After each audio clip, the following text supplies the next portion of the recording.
రాజమహేంద్రవరం నగరంలో ఆధ్యాత్మిక సేవలు, సామాజిక కార్యకలాపాలు, విద్యా వికాస కార్యక్రమాల్లో మరపురాని సేవలు అందించిన ముడుంబై వెంకట పద్మావతి రామానుజం ఈ నెల 12వ తేదీ శుక్రవారం స్థానిక గాంధీపురం గానక వీధి నివాసంలో పరమపదించారు.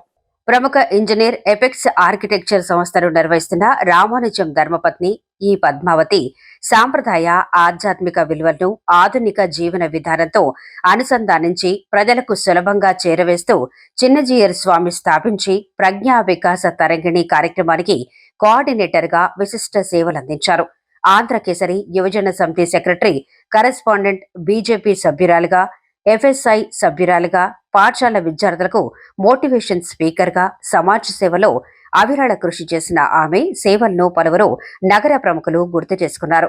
మాజీ ఎమ్మెల్యే రౌతు సూర్యప్రకాష్ రావు, డాక్టర్ కర్రి రామారెడ్డి, డాక్టర్ రాజారాం ప్రసాద్ చౌరి, ఆచార్య పరంపర సభ్యులు ఆమె భౌతిక కాయాన్ని సందర్శించి పూలమాళ్లు వేసి ఘనంగా నివాళులర్పించారు.